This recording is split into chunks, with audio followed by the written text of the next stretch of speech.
Oke,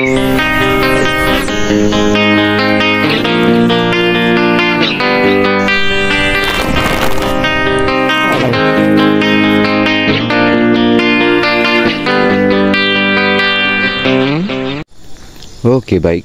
Assalamualaikum warahmatullahi wabarakatuh, sahabat tani. Ada pertanyaan lagi dari sahabat tani kita. Pak, di tempat saya, Pak, ada lahan bekas sawah, Pak. Apakah cocok, Pak, untuk ditanami kopi Arabica, Pak? Oke, di sini akan kita jawab, sahabat tani ya. Kebetulan salah satu di kebun saya ini lahan bekas sawah, sahabat tani. Lahan bekas sawah. Nah, ada juga kemarin itu kita turun ke Sukarame, lahan bekas sawah juga.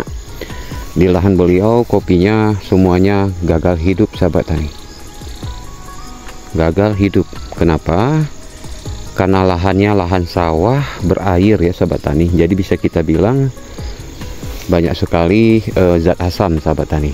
Jadi perlu secara teknis kita harus tahu caranya menangani tanaman kopi kita yang bila ditanam di lahan bekas sawah.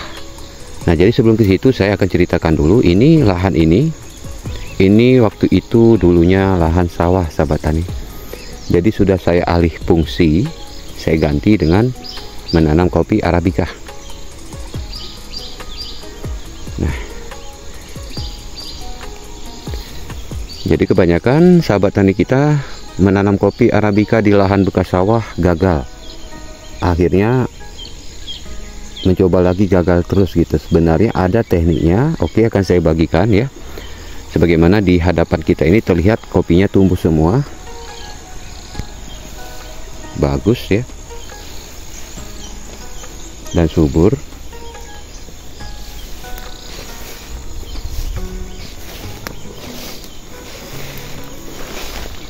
Jadi yang namanya lahan bekas sawah tentunya lahannya pasti berair ya.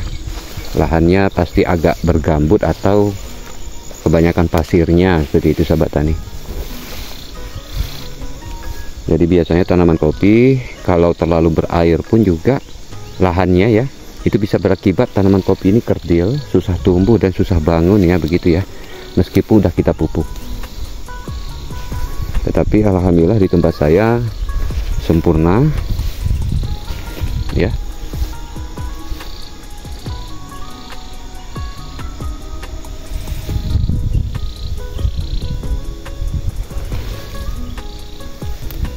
Itu sudah ada yang merah ya, 2 biji nih. Alhamdulillah, rezeki harus kita petik ya. Kita harus belajar bersyukur dari hal yang kecil, barulah dikasih nikmat besar sama Allah Subhanahu wa taala, ya kan? Nah, oke, akan saya bahas di sini, sahabat tani. Bagaimana caranya kopi di lahan bekas sawah bisa tumbuh gagah kekar seperti ini? Yang wajib sahabat tani ketahui adalah yang pertama, MDPL, sahabat tani. MDPL menentukan kesuburan tanaman kopi tersebut.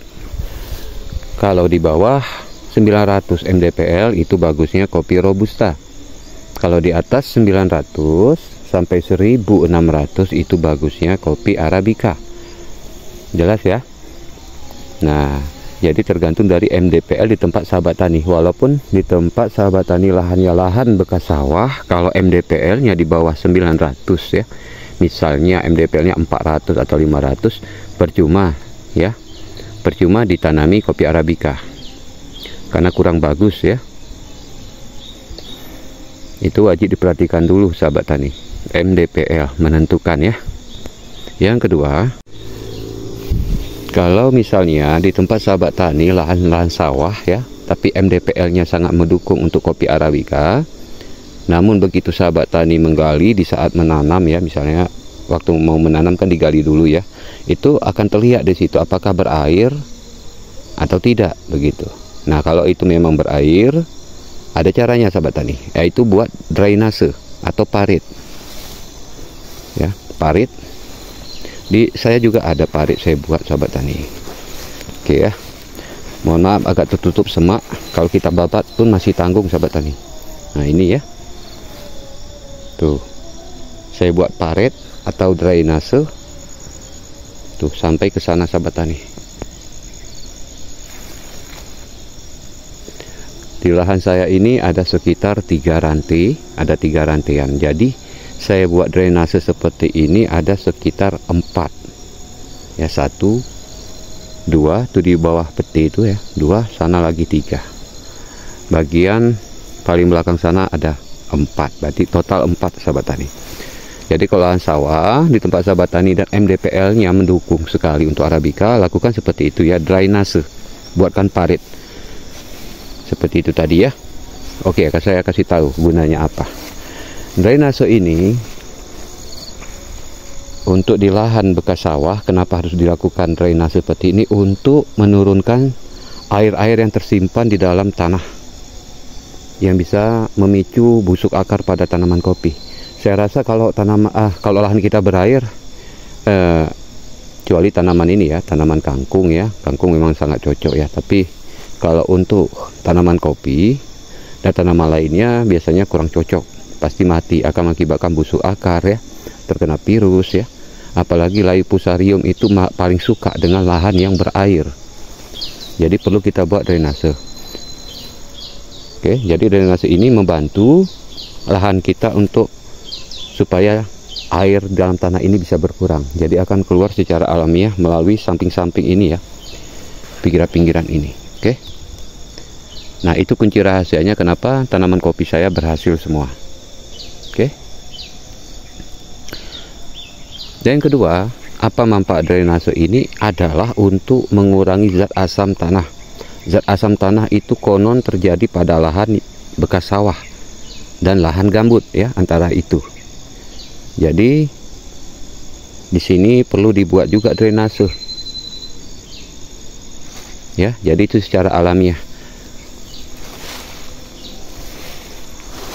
Dan untuk tempat sahabat tani yang lahan kopinya lahan bekas sawah, jangan lupa berikan dolomit atau pengkapuran ya, kapur toko pertanian bisa juga ya. Nah, jangan lupa diberikan. Kapan berapa kali Pak? Dalam setahun diberikan sekali ya, setahun sekali sudah cukup sahabat tani. Tapi sebelum memberikan dolomit ya dibersihkan dulu lah ya. Oke. Ini di tempat saya ini memang terkenal sangat cepat sekali tumbuh rumputnya ya. Ini padahal di video waktu itu belum sampai 2 bulan ya, tapi dah berumput lagi gitu. Jadi karena ini masih tanggung tingginya, maka tidak saya apa-apakan dulu. Ini rencananya akan saya lakukan nanti sekaligus ya, pembersihan pada waktu kopi yang berbunga tadi udah jadi buah, nanti sekaligus ya. Karena di saya ini kan kopinya ada yang masih belum berbuah, ada yang sudah berbuah. Jadi lebih baik saya tunggu sekaligus aja ya.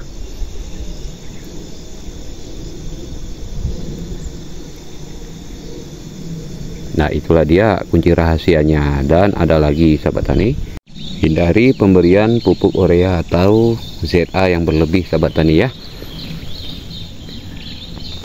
Karena di lahan bekas sawah ini meskipun banyak zat asamnya, tetapi sini juga banyak kandungan nitrogennya. Maka itu hindari pemberian berlebih pada tanaman kopi dengan menggunakan nitrogen ya. Jadi pakailah pupuk nitrogen yang kandungan nitrogennya dengan secukupnya saja, tidak boleh berlebih ya sahabat tani ya. Ini beda dengan di lahan yang bukan sawah.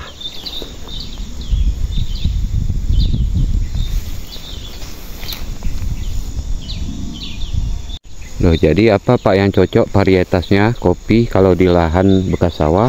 Yang cocok itu ada beberapa, yaitu kopi Ateng Super ya.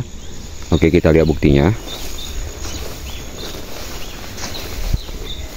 Nah, ini kopi Ateng Super ya, sangat cocok. Oke, daunnya kelihatan bernas, sehat dan subur. Jadi Ateng Super cocok untuk di lahan bekas sawah.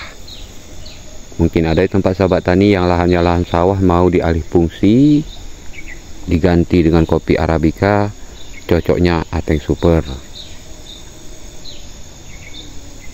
Jadi di sini kita mencari bibit harus memang benar-benar teliti supaya tidak salah langkah ya, supaya tidak kecewa gitu. Oke, dan selain Ateng Super ada lagi nggak Pak? Ada ya, kopi Ateng Janda.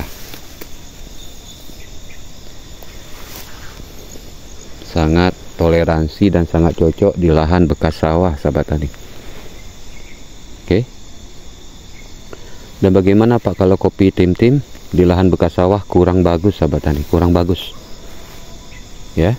Jadi tidak terlalu dianjurkan kalau kopi tim-tim di lahan bekas sawah.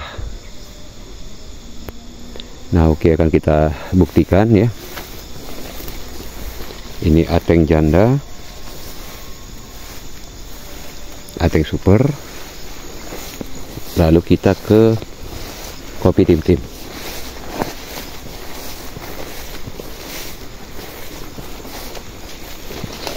Nah, ini kopi tim-tim, sahabat tani. Terlihat memucat ya, terlihat tidak mampu dan memaksa diri berbuah. Nah, seperti inilah jadinya, sahabat tani, kopi tim-tim.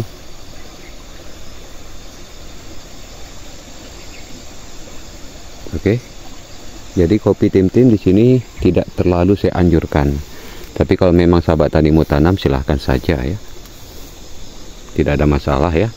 Nanti kalau memang di tempat sahabat tani pertumbuhan kurang bagus, buahnya juga berkurang, habis itu tumbuh kopinya itu seperti layu gitu, itu ya udah ganti aja dengan ateng super ya.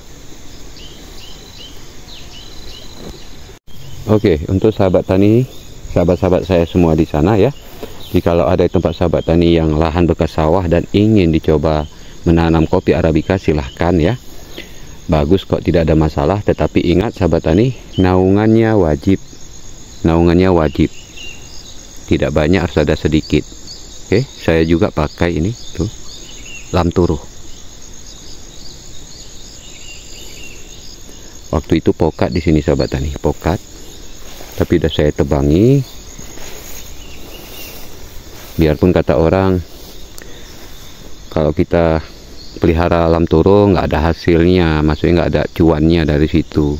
Tapi kan di sini konsepnya kita harus pilih apakah kita mau bertani kopi atau mau bertani alpukat gitu.